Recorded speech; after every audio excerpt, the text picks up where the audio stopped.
Good morning, guys. We're talking about price guide or price lies this morning. The number one industry complaint that fair trading gets. There's been a big crackdown. We're going to talk about it. Stay tuned.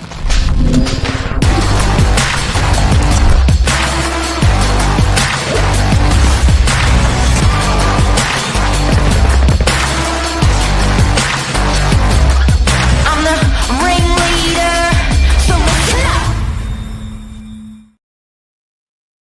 Good morning, Billy. Good morning. How you doing? Good. Hot topic. Hot topic. Yeah. This One breaks that people's hearts, right? Oh, it's just, you're absolutely playing with people's emotions. And I just can't even think of a week that goes by where I don't have this conversation with a buyer that's missed out on a property. There's some notorious misquoters in the market, in our market. I actually had a vendor contact me a few weeks ago. She was interviewing 3 agents, and the agent told her word for word what the strategy would be. We're going to get the guy down low, going to get all the buyers through the door. And I was like, wow, gosh, if he's being that dishonest with you right now when he's trying to sign you up, I'm not sure how that's going to work for you throughout the campaign. What do you reckon, Billy? Yeah, it's I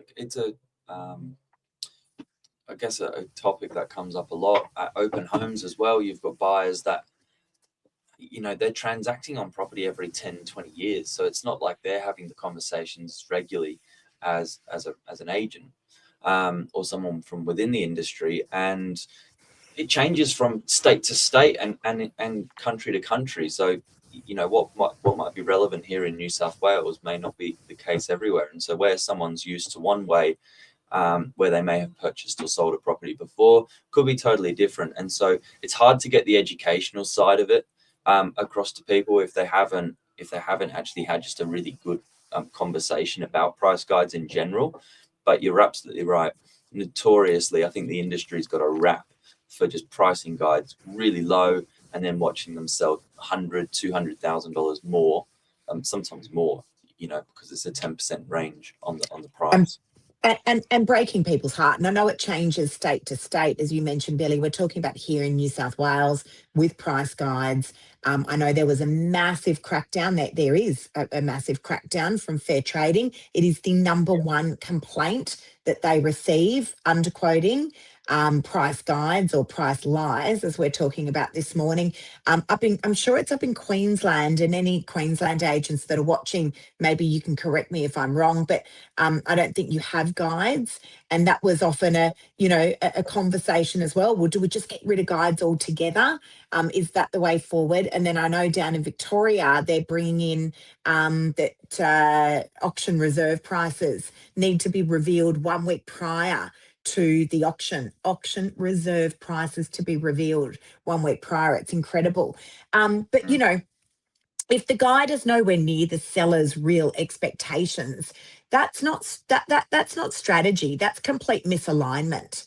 And it is a big waste of buyers' time where emotions just get completely manipulated and it erodes trust. I've dealt with clients that have come through my open homes and they're like, oh my goodness, I keep missing out. And I was thinking to myself, you never had a chance. Like, that guide was just not right. There's actually a listing that's online at the moment, and it's for an apartment in DY. Now, God help us if that agent doesn't actually understand the opinion of value of a property in DY. This is an apartment.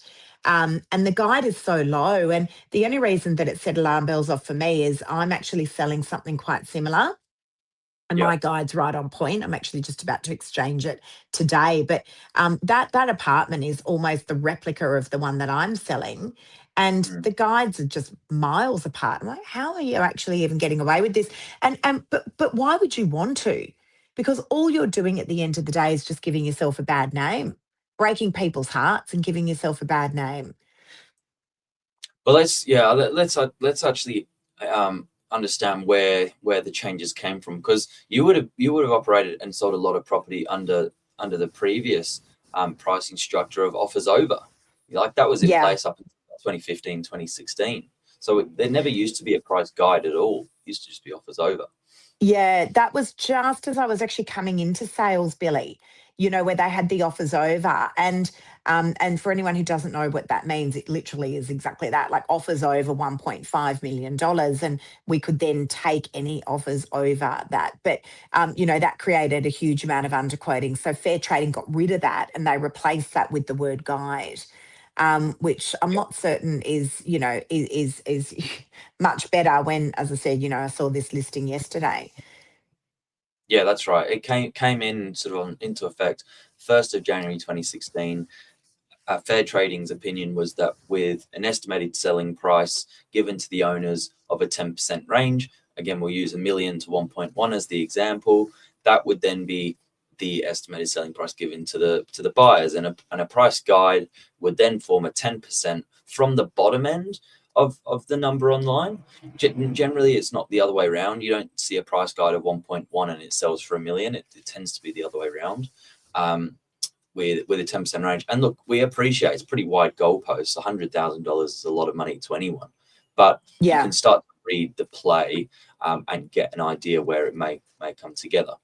And look, we can't control what a property sells for. I mean, that is the truth, but we must amend our guides accordingly. For instance, if I've brought an apartment to market and I'm guiding $1 million on it, but I'm getting offers, as an example, and I'm getting offers that are coming in at 1.2 million, we must adjust our price guides accordingly. And this is where, and look, most agents do the right thing. That is the reality. There are the notorious, the serial underquoters. I mean, we see them. There's times when we've seen, as I said, I had an example yesterday, we've seen guides in our office and, that we've looked at it within our office, but from another agency. And we're like, seriously, how are they even guiding that? Like, that is totally misguiding people. I had a client who came to me a couple of weeks ago. They were looking at attending an auction for a house. They were buying their first house. And they're like, this is the guide. And I'm like, that's ridiculous. Let me put together where I feel it sits in the market for you. And there was a disparity there of about 400,000. The property went to auction and it sold for about $600,000 above where they were guiding. Yeah. Right. So the guide was never accurate to begin with. Yeah. And I think if you're going to try and put yourself in a position to buy a property, how can you determine whether the guide's realistic or not? Well, obviously, it's a good question to ask the agent. Does the vendor have any expectations around the price or settlement terms? And then forming and educating yourself on what else is sold in the building, what else is sold on the street. We are fortunate. There's so much information online now. You can actually become quite a savvy consumer. But there will be an agent or two that you build a good rapport with as you're looking through different properties. And it may not even be a property that's for sale with them, but you can just ask them if you've got that relationship, what do you think this one's worth? And I always say that to buyers, if you're not sure, just ask, because we can. I had that yesterday. I've got a client who's actually going for a property and he asked me exactly that. The property's not with us, it's with another agent. And I said, look, I feel that, it's sitting around that. And he's like, yeah, me too. But again, that guide is definitely, was about $500,000 under where it should be. I had a vendor actually who reached out to me a little while ago, and she'd interviewed 3 agents, and the strategy of one of the agents that she had interviewed was, she repeated this to me: we're going to get the guide down really, really low. We're going to get heaps of buyers coming through the door. We're going to build that competition. And I was like, that's just disgraceful. It's disgraceful. And not only that, but like, how are you even getting away with it? So, it's only a matter of time until they get caught. Seriously, it is, and it's agents like that that actually give the industry a really, really bad name.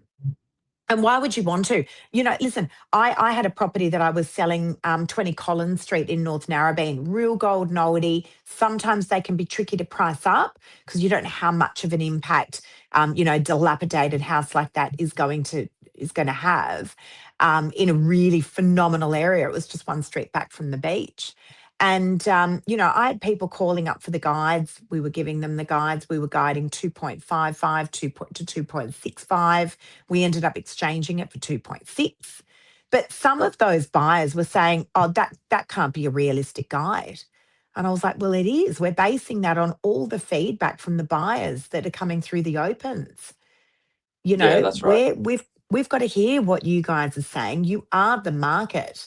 Can we control what a property may sell for, private treaty or at auction? No, we cannot. But those opinions of value, they must be accurate. They must Yeah. be moved accordingly. They must That's be right. moved accordingly.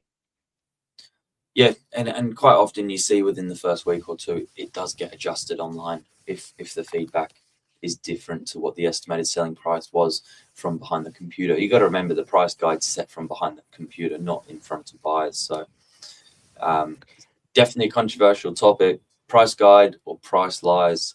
Anything else to add, Lise? No, just that it's not clever marketing. You know, it's literally just a short-term tactic dressed up as a strategy. That's the bottom line, isn't it? You know, and it will come back to bite you as a real estate agent. As I said, the vast majority of agents do the right thing. It's the serial underquoters that are breaking people's hearts. And at the end of the day, we are, you know, you not we, because we're doing the right thing, but you are playing with people's emotions. That is it at the end of the day, you know, and I can't imagine there'd be any commission in the world that would be that important. But, you know, you are breaking people's hearts. We're very keen to hear from you guys as well. This has been a very popular segment, this one. We're very keen to hear from you guys. If you have had this experience in the past, we'd love to hear from you. And certainly any questions that you want us to address as well. But, you know, trust is harder to build than hype, and it's much, much easier to lose. There you go. Well, thanks for tuning in. Any other topics There we you want go. us to cover, give us a comment as well. It's a live show. Price guides, anytime. price lies. Have a great day, Billy. See ya. You too.